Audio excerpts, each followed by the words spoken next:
are now starting to release the actual numbers on what the Republicans' policy changes have done to health insurance costs with this legislation that they've passed this year. This is what the Democrats have been making a stink about. You've heard, like, Democrats are concerned in the shutdown fight about healthcare costs and health insurance, and you think, like, oh, Democrats are always concerned about health costs. That's nice. I care about health costs. I'm glad they're standing up for it. No, it's this specific thing. Look at these numbers from the New York Times tonight. Look at this.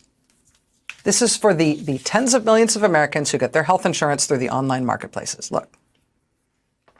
Based on the newly posted information, meaning the pricing information that's now being posted in multiple states, a family of four making $130,000 in Maine, so you combine the family's income, everybody's salaries, you got to do $130,000, that family would face an increase in their annual health insurance premiums next year of $16,100.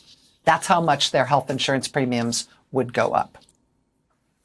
But maybe that's, that sounds like it's a fairly well-off family, and you think, oh, well, maybe that doesn't apply to me. I'm not quite in that kind of a bracket. Well, imagine you're in a couple, you're each 60 years old, and you put both of your salaries together, combined, you make $85,000 a year. So maybe one of you's making 40 grand a year, maybe one of you's making $45,000 a year. Combined, your couple's income is $85,000 a year.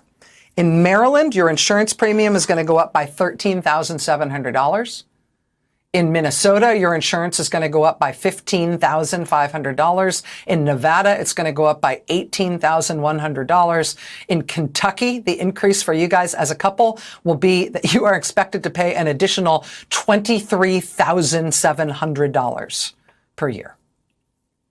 That is the amount of increase we are looking at in people's health insurance premiums.